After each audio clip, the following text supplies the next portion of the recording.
2020년 마지막 주일 함께 우리가 예배를 드립니다. 가정에서 또 현장에서 함께 예배하시는 모든 성도님들 가정 위에 삶 위에 하나님의 크신 은혜가 넘치시기를 주님의 이름으로 축복합니다. 지난 1년 동안 살아오시면서 코로나 바이러스로 인해서 그 어떤 해보다도 고난 가운데 수고가 많았습니다.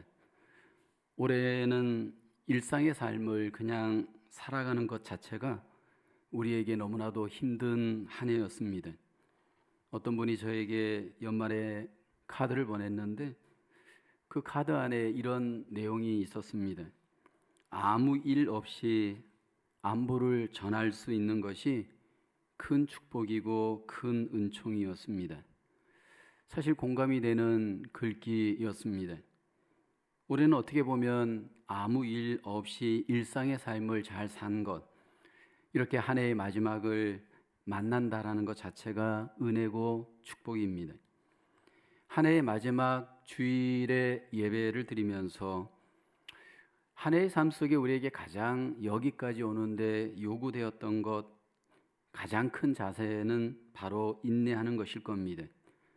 먼저 하나님께서 지난 1년 동안 우리에 대해서 인내해 주셨습니다. 하나님은 우리를 향하여서 오래 참으십니다. 특히 구원한 자기 백성에 대해서 하나님은 오래 인내하십니다. 때로 우리가 부족하여 잘못하였지만 하나님은 여전히 우리에 대해서 인내하십니다. 우리 가운데 인내하시면서 하나님의 일을 우리 가운데 이루시고 하나님의 뜻을 우리 가운데 이루어 가십니다. 인내하시는 하나님께서 자기 백성들에게 가장 원하는 뜻이 인내입니다. 왜냐하면 우리는 본질상 급한 성격으로 인내가 참 힘든 존재입니다. 우리의 그 죄성을 들여다보면 참는 것이 굉장히 힘이 듭니다. 우리의 그 내면을 들여다보면 굉장히 우리는 급하고 굉장히 우리는 사납습니다. 인간의 자유의지는 죄성으로 말미암아 급하고 거칠고 그로 인해서 내 중심입니다.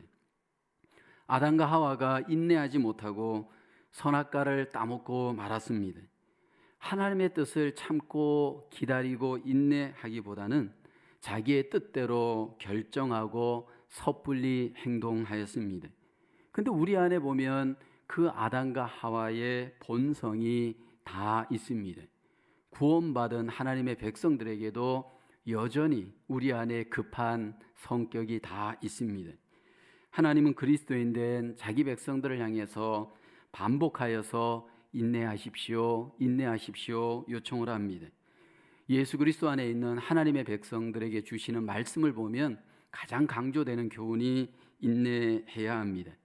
처음도 인내해라, 과정도 인내하라, 특별히 마지막까지 인내할 것을 우리에게 강조합니다. 왜 이렇게 하나님은 우리에게 인내를 강조하느냐 하면 인내할 때 열매를 맺고 인내할 때 복된 결산을 맺을 수 있기 때문입니다. 이 세상의 것들도 인내할 때 좋은 결산을 맺습니다. 하나님의 나라도 인내할 때 좋은 결산을 맺을 수 있습니다. 믿음 생활 우리가 열심히 하지만 인내할 때 예수 그리스도의 성품의 놀라운 결산을 우리 안에 맺을 수 있습니다. 또 우리 밖에서도 모든 하는 사역과 일들이 인내할 때 우리는 좋은 결산을 맺을 수 있습니다. 오늘 성경 야고보서는 그리스도인들의 행함에 대한 강조를 하는 하나님의 말씀입니다.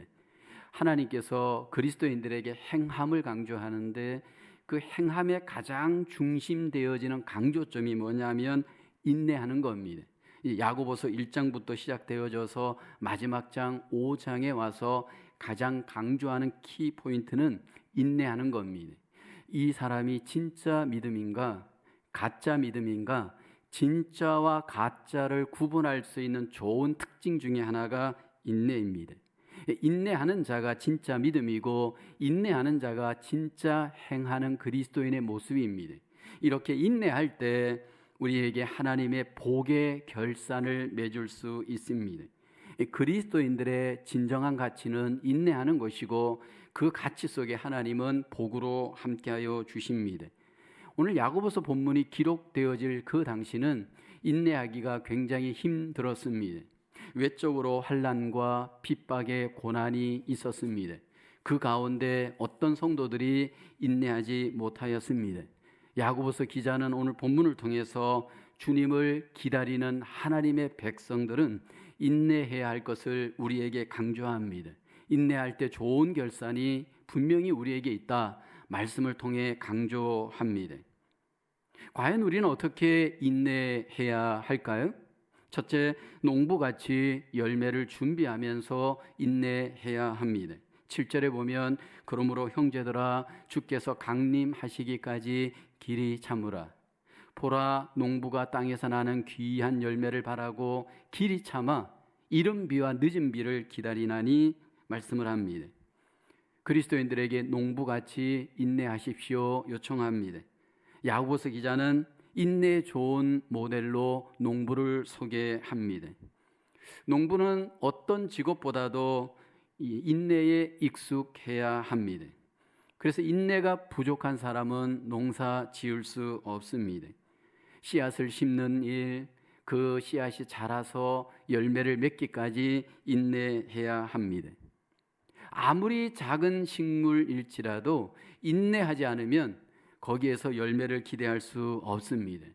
그리고 어느 정도 열매를 기대하는 이 식물들을 보면, 채소들을 보면 반드시 인내의 시간을 거칩니다.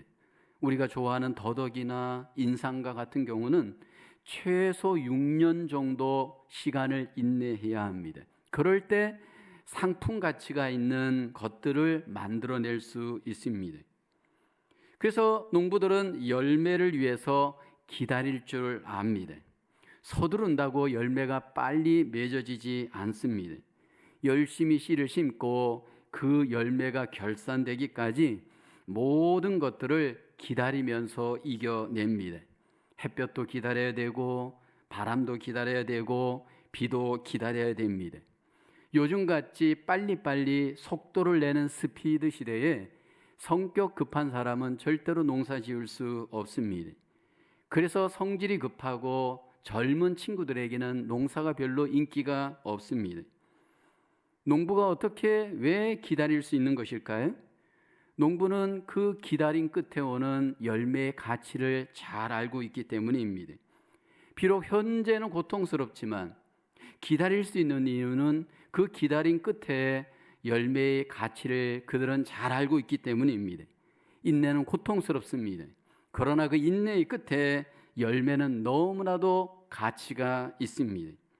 그래서 오늘 본문 7절에 보면 보라, 농부가 땅에서 나는 귀한 열매를 바라고 길이 참아라고 합니다. 열매의 가치를 알기 때문에 참고 참습니다. 그리스도인들이 왜 참아야 되느냐면 참는 것 끝에 우리의 열매의 가치를 알고 있기 때문입니다. 우리가 기다리는 예수님, 여러분, 그 예수님께서는 우리에게 완전한 열매를 맺을 수 있도록 결국 우리를 도와주시고 그 열매를 우리가 만날 겁니다. 우리가 완성되어지는 그 시점, 우리는 주님으로 말미암는 놀라운 열매를 맺고 완성이 되어질 겁니다. 주님이 재림하시고 또는 우리가 주님 앞에 가는 날 우리는 그 완전한 열매를 결국 경험하게 되어질 겁니다. 그때까지 우리는 인내하면서 하나님 앞에 우리를 지켜가야 합니다. 우리의 인내를 가장 방해하는 요소가 무엇일까요? 바로 마음입니다. 본문에 보면 우리에게 마음을 굳건하게 하라, 오늘 8절에 말씀을 합니다. 너희도 길이 참고 마음을 굳건하게 하라, 주의 강림이 가까우니라.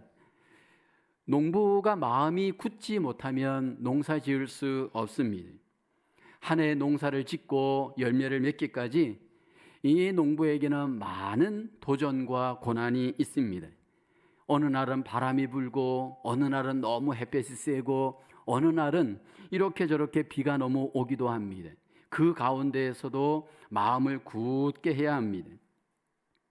마음이 굳어야 결국 농부는 이겨낼 수가 있습니다. 마음을 굳게 하고 인내하는 자만이 결국은 마지막에 열매를 맺을 수가 있습니다. 농사를 짓다 보면 농부들은 알게 모르게 많은 상처를 경험을 합니다. 그 상처 속에 원망도 생깁니다. 어떤 경우에는 날씨가 원망스럽기도 합니다. 어떤 경우에는 환경이 원망스럽기도 합니다. 어떤 경우에는 가격이 원망스럽기도 합니다. 여러분, 이 원망의 것들을 들여다보면 마음이 흔들려서 농사 지을 수 없습니다. 내가 원하는 기대가 일어나지 않는 현장을 때로 보면 마음이 상해서 마음을 지킬 수가 없는 그러한 문제들이 농부들에게 일어납니다. 한국에 가면 대관령이라고 하는 높은 지역이 있습니다. 그 대관령 높은 곳에 아주 큰 땅들이 있고 거기에서 고냉지 농사를 하는 분들이 있습니다. 이 고냉지 농사가 가서 그 현장을 보면 너무 멋있습니다. 대량으로 감자, 배추와 같은 농사를 짓습니다. 여름에 온도가 높지만 거기는 낮기 때문에 여름을 이용하여서 고냉지 농사를 짓는 겁니다. 이 고냉지 농사 여름에 지어서 1년 그것이 버티는 가정의 수입이 되어집니다. 근데 이 고냉지 대규모로 농사를 짓는 분들, 일단 날씨가 중요하고 가격이 중요합니다. 그런데 이것이 본인들의 바람처럼 되어지지 않을 때가 있습니다. 특별히 이 가격에 문제가 생겨서 농사를 망치는 경우가 너무 한국에는 많습니다. 수요보다 공급이 너무 많을 때 그렇게 힘써서 농사 지었던 것들이 제값을 못 받는 경우가 있습니다. 아니, 손해가 되는 경우가 있습니다. 그러면 그렇게 넓은 곳에 대규모로 배추를 심어놨는데 이게 마이너스가 되어지는 경우가 생깁니다. 그러면 그분들이 그 배추를 뽑지를 않습니다. 그냥 땅에다 그냥 내버려 둡니다. 그러면 그 썩는 그 배추 냄새가 지나갈 때 보면 진동을 합니다. 또 어떤 분들은 그 배추를 막 트랙터를 이용해서 갈아엎습니다. 왜냐하면 이걸 팔아봤자 오히려 손해가 되니까 그냥 갈아엎습니다. 그 엄청난 밭에 그 배추를 갈아엎을 때 그 농부들의 심정이 어떻겠습니까? 그래서 어떤 분들은 이렇게 해서 막 빚내가지고 대규모 농사를 지었는데 소득을 제대로 못 얻을 때 너무 화가 나고 원망스러우니까 어떤 분들은 막 자살까지 합니다. 어떤 분은 그 현장에 어떤 기자가 가서 이렇게 인터뷰를 하는 것을 제가 보았습니다. 이렇게 배추밭을 갈아엎는 심정이 어떻습니까? 근데 그분은 베테랑 농부입니다. 마음을 다스릴 줄 아는 굳건한 농부입니다. 이렇게 대답을 합니다. 누구를 원망하겠습니까? 내년을 다시 기약해야죠. 이게 진짜 베테랑 농부의 모습입니다. 원망하고 패배주의에 빠져서 감정에 빠져서 화를 내고 원망해봤자 아무 소용이 없습니다. 본문에서 야고보는 주님을 기다리는 성도들을 향해서 먼저 원망하지 말라 말씀을 합니다. 9절에 형제들아 서로 원망하지 말라. 그리하여야 심판을 면하리라. 보라 심판주가 문 밖에서 계시니라. 고난이 올 때 원망하지 말아야 됩니다. 열매를 기다리면서 원망하지 말아야 됩니다. 믿음 생활하다 보면 많은 분들이 마음을 굳건히 세우지 못하고 원망 앞에 무너질 때가 많습니다. 내가 선을 베풀다가 지치는 분들이 있습니다. 내가 열심히 선을 베풀었는데 내가 기대했던 열매가 돌아오지 않을 때가 있습니다.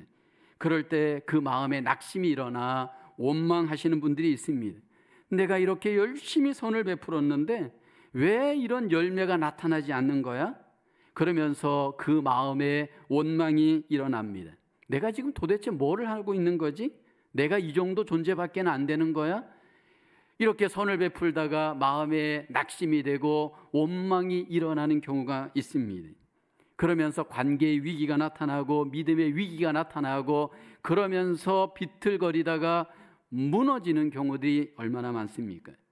교회에서 사역을 하다 보면 열매가 제대로 안 나타날 때가 있습니다. 기대했던 열매가 안 나타날 때 우선 반응은 원망입니다. 나는 이제 이 일을 안 할 거야.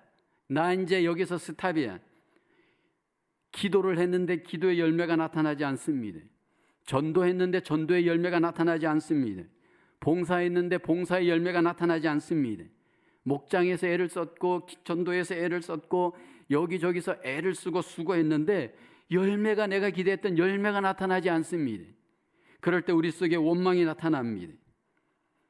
여러분, 목회자도 그런 경우가 있습니다. 열매를 기대하고 열심히 목회를 했습니다.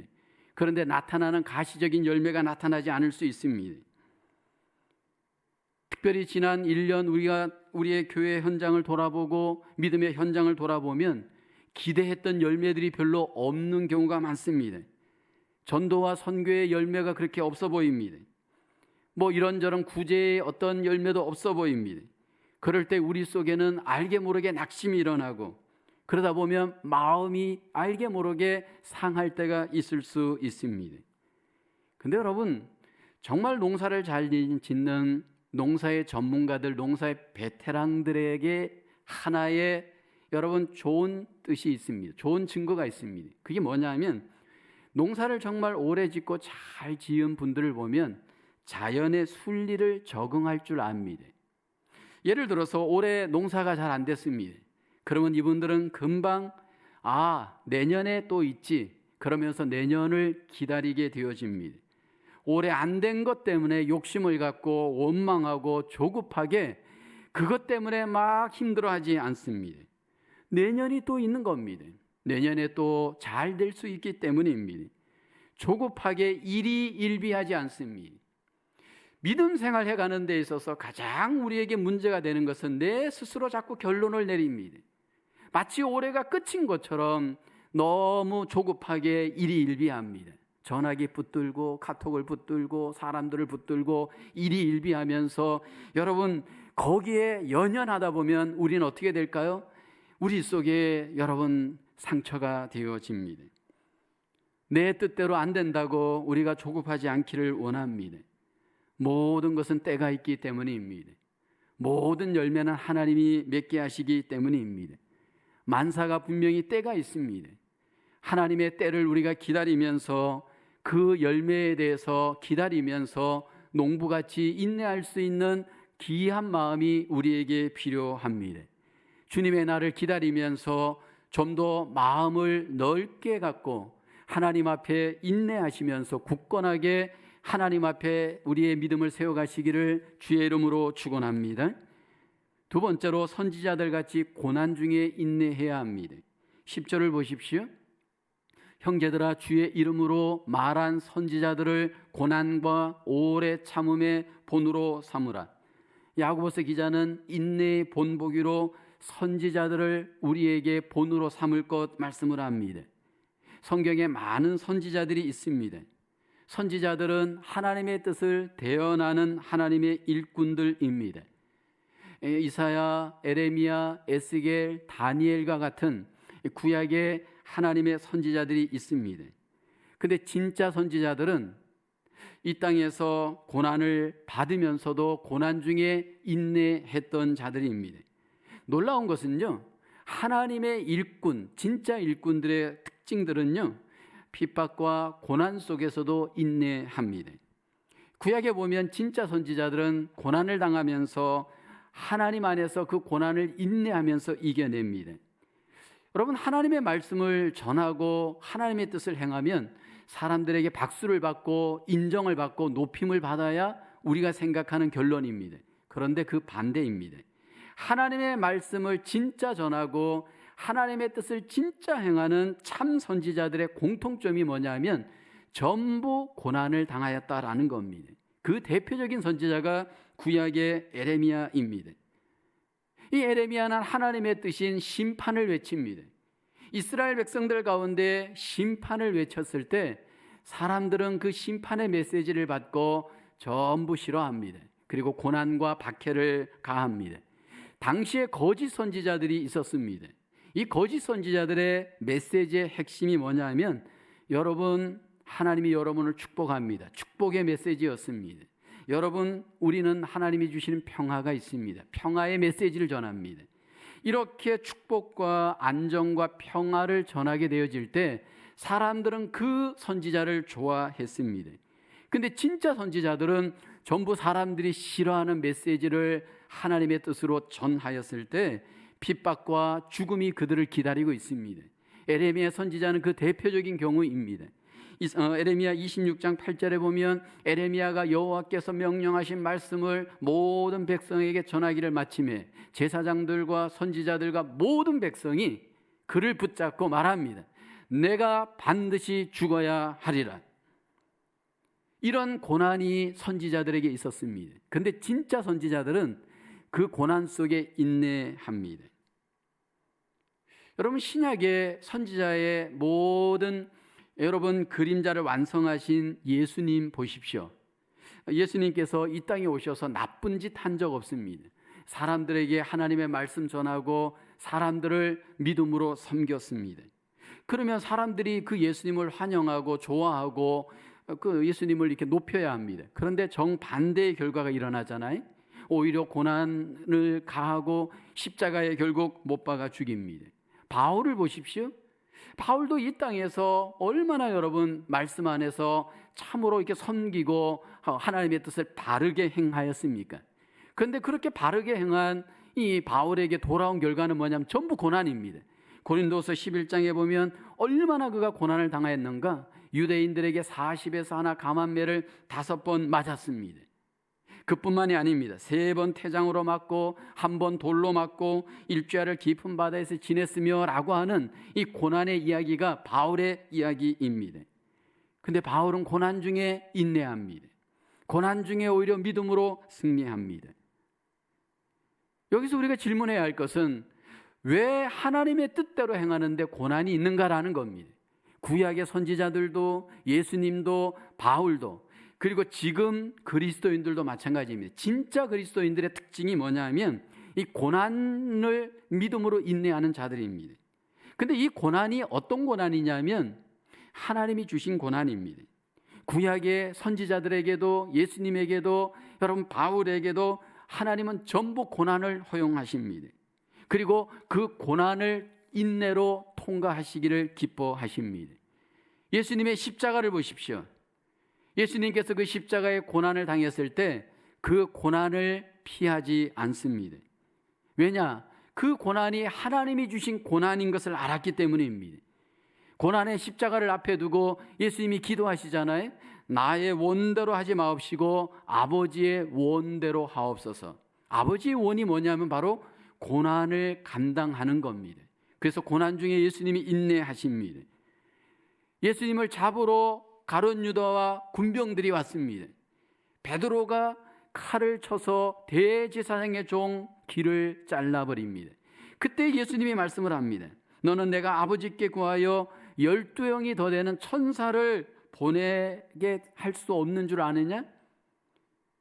그러면서 이것까지 참으라 하시면서 인내하십니다. 왜 고난을 감당하실까요? 고난이 바로 구원의 십자가의 길이기 때문입니다. 진짜 그리스도인인가 가짜 그리스도인인가 애매모호할 때가 많이 있습니다. 고난 앞에 가보면 진짜와 가짜가 어느 정도 갈라집니다. 하나님의 진정한 백성들은 고난 중에서 인내합니다. 하나님의 진짜 그리스도인들은 고난을 이겨냅니다. 어떻게 하나님의 백성들은 이렇게 고난을 이겨낼 수 있을까요? 하나님께서 고난을 이길 힘을 주십니다. 하나님께서 고난을 이길 능력을 주십니다. 하나님께서 고난을 이기고 결산할 수 있도록 도와주시기 때문입니다. 사도 바울은 고백하죠. 내게 능력 주시는 자 안에서 내가 모든 것을 할 수 있노라 고백합니다. 바울의 능력으로 고난을 이긴 게 아닙니다. 선지자들의 능력으로 고난을 이기는 게 아닙니다. 하나님께서 자기 백성들에게 고난을 이길 수 있도록 마음의 힘을 주시고 은혜를 주시고 능력을 주시고 하나님께서 도와주시기 때문입니다. 그래서 사도 바울은 그런 고백을 합니다. 고린도후서 4장 8절 9절에 보면 우리가 사방으로 우겨쌈을 당하여도 쌓이지 아니하며 답답한 일을 당하여도 낙심하지 아니하며 박해를 받아도 버림받지 아니하며 거꾸로 뛰임을 당하여도 내가 망하지 아니하고 라고 합니다. 바울의 힘이 아닙니다. 이길 수 있도록 하나님이 능력을 주시기 때문입니다. 고난이 올 때 하나님은 우리에게 인내하라 참으라 말씀을 하십니다. 하나님께서 참을 수 있도록 이길 수 있도록 도와주시기 때문입니다. 또 한 걸음 더 나아가 하나님께서 결국은 갚아주시기 때문입니다. 주님을 생각하고 인내하고 주님 때문에 참고 이겨낼 때 결국 하나님께서 갚아주시기 때문입니다. 이 세상의 모든 일들이 고난이 없으면 영광이 없습니다. 공부에 승리한 분들 보면 공부의 고난을 잘 통과한 분들입니다.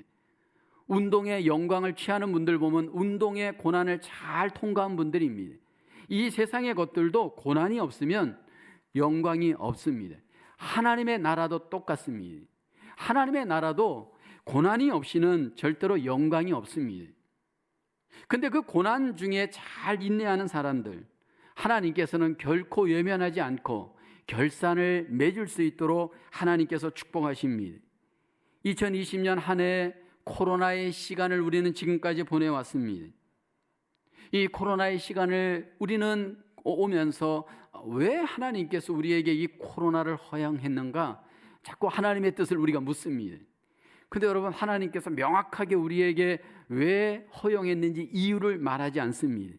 이유를 묻기보다 더 중요한 것은 어떻게 이 고난을 이겨내느냐가 중요합니다. 어떻게 이겨내야 되느냐 하면 믿음으로 여기 선지자들처럼 인내하며 이겨내는 겁니다. 하나님께서 인내하며 이 고난을 이겨내는 자들, 하나님께서 결산으로 갚아주십니다. 이 한 해를 보내면서 다시 한번 우리 속에 고난 속에 인내하였던 선지자들의 그 믿음이 우리 속에 믿음 되어져 하나님 앞에 인내하며 고난을 이겨내시기를 주님의 이름으로 축원합니다. 세 번째로 욥같이 복된 믿음으로 인내해야 합니다. 본문 11절에 말씀하죠. 함께 봉독하십니다. 보라, 인내하는 자를 우리가 복되다 하나니 너희가 욥의 인내를 들었고 주께서 주신 결말을 보았거니와 주는 가장 자비하시고 긍휼히 여기시는 이시니라. 성경의 많은 인물 중에서 고난의 대표적인 인물 욥이라 말할 수 있습니다. 우리들 중에 욥과 같은 고난을 당한 분 있나요? 없습니다. 욥은 그 정말 큰 고난을 복된 믿음으로 인내하며 이겨내었습니다. 하나님께서 욥이 복된 믿음으로 인내하였을 때 욥의 결말을 보면 가장 하나님이 축복된 결말을 맺게 하십니다. 욥기서 42장으로 되어 있는 그 내용을 보게 되면 어느 날 갑자기 욥에게 고난이 옵니다. 왜 그 고난이 왔는지 욥은 이유도 모릅니다. 갑작스럽게 그의 재물을 다 잃어버립니다. 갑자기 10명의 자녀를 다 잃어버립니다. 그뿐만이 아닙니다. 몸에는 병이 생깁니다. 그리고 그의 사랑했던 아내는 욕하고 그를 떠나갑니다. 그의 사랑했던 친구들은 욥을 정죄합니다. 이유도 모른 채 욥에게 갑작스럽게 이런 고난이 왔습니다. 그때 욥은 내면적으로 너무너무 감정적으로 극심한 불안을 경험합니다. 욥기서 3장 26절에 보면 나에겐 평온도 없고 안일도 없고 휴식도 없고 여건 다만 불안만이 있구나. 생각해 보십시오. 어느 날 갑자기 모든 것들을 다 잃어버렸습니다.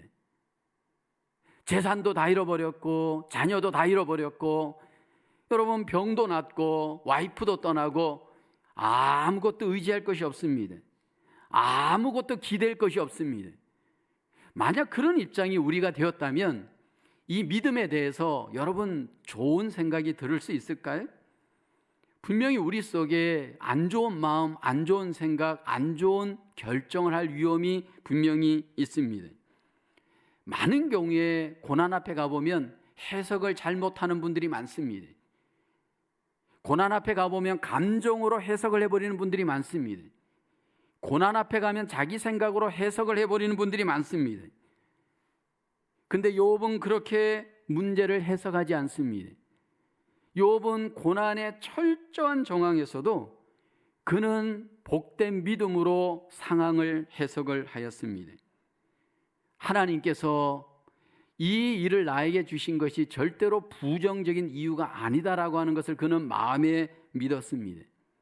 그리고 순전한 믿음으로 복된 믿음으로 그 마음을 믿음으로 지켜갔습니다. 그러면서 그 입술로 범죄하지 않잖아요. 이 모든 일에 누구에게 원망하고 하나님께 원망하지 않습니다. 주신 이도 여호와시요 취하실 이도 여호와시오니 여호와 하나님이여 영광을 받으시옵소서. 아마 이게 우리들 중에 벌어졌을 경우에 이런 고백을 할 수 있는 사람이 과연 몇 명이나 있을까? 여러분, 이게 정말 쉽지 않은 일입니다. 욥은 감정에 속지 않았습니다. 자기 생각에 속지 않습니다. 믿음 생활 해가다 보면 인내하지 못하는 분들의 공통점이 있습니다. 자기 감정에 쏘가버립니다. 자기 생각에 쏘가버립니다. 그러면서 그 감정대로 자기 생각대로 해석을 해버리고 결론을 내려버릴 수 있습니다. 욥은 그렇지 않았습니다. 하나님에 대한 복된 믿음을 그는 그 마음속에 가졌습니다. 그가 그 복된 믿음을 가진 결과 그 끝을 보면, 결론을 보면 하나님이 갑절의 복을 욥에게 주시잖아요. 10명의 자녀를 주시고 재산을 따블러 주시고 이전보다 더 갑절의 복을 여러분 욥이 받았어요. 우연일까요? 아니에요. 그 마음속에 복된 믿음이 있었어요. 하나님은 믿음대로 축복을 하십니다. 욥기서 23장 10절에 보면 욥이 이러한 믿음을 고백합니다. 그러나 내가 가는 길을 그가 아시나니 그가 나를 단련하신 후에는 내가 순금같이 되어 나오리라. 과거에는 정금이라 되어 있었어요. 순금같이 되어 나오리라. 고난이 있었지만 내가 이 고난 앞에 내 감정에 속지 않고 내 생각에 속지 않고 환경에 속지 않고 나의 하나님을 정직하게 순전하게 믿었습니다. 하나님이 나를 순금같이 축복해 주실 것이다. 그 믿음을 그는 가졌습니다. 하나님은 자기 백성을 긍휼히 여기시는 하나님이십니다. 하나님은 자기 백성을 자비하게 여기시는 하나님입니다. 근데 거기에 조건이 하나 있습니다. 하나님은 무한히 우리에게 자비와 긍휼을 베풀어 주시지만 특별히 믿음을 갖고 선대하고 자기를 믿는 자들을 하나님은 외면하지 않습니다. 여러분, 욥을 보게 되어지면 조급하지 않았습니다. 욥을 보면 성급하게 자기 결론을 내리지 않았습니다. 하나님 앞에 순전한 믿음을 갖고 그 고난을 인내하며 하나님을 기다렸습니다. 하나님은 우리를 실망시키지 않습니다. 믿음으로 기다리는 자에게 하나님의 은혜로 복으로 함께하여 주십니다. 이 부분에 대해서 우리 안에 아멘이 있기를 저는 원합니다. 여러분, 고난 가운데 있을 때 그 고난 중에 가져야 될 믿음은 복된 믿음입니다. 욥과 같이 고난 속에서도 우리가 기대하는 것은 사람이 아닙니다. 여러분, 사람을 기대했다가는 상처밖에 받지 못합니다. 하나님을 기대하셔야 됩니다. 하나님을 기다려야 됩니다. 하나님을 자꾸 만나야 됩니다. 여러분, 교회에 와서 사람만 만나고 가면요 상처만 받고 가요. 교회에 와서 사람들만 악수하고 가면요 우리 속에 공허해요. 교회에 와서 사람들의 이야기만 듣고 가면요 마음속에 짜증이 일어나요. 하나님의 교회에 오셔서 하나님에 대한 믿음을 갖고 마음에 하나님의 놀라우신 음성을 듣고 하나님이 주신 뜻을 내 마음에 채우고 하나님의 뜻인 약속을 품고 우리가 하나님 앞에 살아갈 때 그 믿음대로 하나님이 그 사람을 보셔요. 그 사람을 보실 뿐만 아니라 그 사람에게 하나님의 복을 주시는 줄로 믿습니다. 우리 하나님께서는 자기를 믿음으로 선대하는 자, 믿음으로 바라는 자, 믿음으로 인내하는 자를 외면하지 않으시고 하나님께서 복으로 함께해 주시고 은혜로 함께하여 주시는 줄로 믿습니다.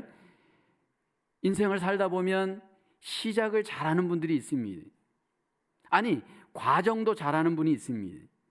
그런데 마지막에 인내하지 못하여 결산을 못 맺는 분들이 너무 많습니다. 시작도 중요하고 과정도 중요하지만 더 중요한 것은 결론입니다. 결산을 인내해야 여러분 잘 맺을 수 있습니다. 그래서 우리는 인내하며 시작하고 인내하며 진행하고 인내하여 마쳐야 됩니다. 농부들을 보십시오. 농부들이 한 해의 농사를 잘 마감하기 위해서 제일 중요한 것은 마무리 때 인내를 잘 해야 합니다. 잘 시작하였고 잘 농사를 지었지만 마무리에 가서 인내하지 못하게 되어지면 좋은 결산을 맺을 수 없습니다. 복된 결산, 좋은 결산은 처음도 과정도 중요하지만 그 마지막에 인내를 잘하는 자, 결국은 마무리에 좋은 결산을 맺을 수 있는 줄로 믿습니다. 2020년 한 해를 우리가 하나님의 은혜 가운데 여기까지 왔습니다. 하나님께서 우리에게 인내할 수 있도록 은혜를 주셨고 인내하면서 여기까지 승리하며 왔습니다. 하나님은 우리에게 인내하는 자에게 인내하는 그 끝에 하나님의 복으로 함께하여 주십니다. 이 세상의 것들, 땅의 것들 인내할 때 얻습니다. 하늘의 것들도 인내할 때 얻습니다. 인내하지 못하면 땅의 것도 못 얻고 하늘의 것도 못 얻습니다. 하나님은 인내하는 자들에게 결국은 좋은 결산을 맺게 주시는 줄로 믿습니다. 한 해의 마지막 잘 인내하셨지만 또 남은 생에 우리가 인내하며 인생을 세워가시기를 주의 이름으로 축복합니다. 다시 한번 농부같이 마음을 굳건히 하시며 인내하기를 원합니다. 선지자들과 같이 고난이 있지만 고난 속에서 우리가 더욱 인내하시기를 축원합니다. 더욱 중요한 것은 욥과 같이 복된 믿음을 갖고 우리가 하나님께 인내하시길 원합니다. 하나님의 놀라우신 축복의 결산, 우리에게 풍성히 결산하여 하나님 앞에 영광을 돌리시는 인내의 승리자가 되어지기를 주님의 이름으로 축복합니다. 기도하겠습니다. 하나님, 2020년 한 해 동안 인도하시고 인내하며 승리할 수 있도록 도와주심을 감사합니다. 욥과 같이, 농부와 같이, 선지자와 같이 우리가 하나님 앞에 더욱 인내하며 복된 인생의 결산을 맺을 수 있도록 하나님 우리를 성령의 능력으로 붙잡아 주시옵소서. 마음에 아픈 상처가 있습니까? 육신에 연약한 아픔이 있습니까? 삶에 힘든 재정적 어려움이 있습니까? 하나님, 모든 것을 하나님이 다 아시오니 하나님께 믿음으로 굳건히 믿고 맡기며 인내하며 이 어려운 시기를 이겨나갈 수 있도록 주의 성도들을 붙잡아 주시옵소서. 하나님께서 우리의 생애 가운데 인내할 때 복된 인생의 결산을 맺게 하시고 하나님께 영광되게 하여 주시옵소서. 예수님의 이름으로 기도하옵나이다. 아멘.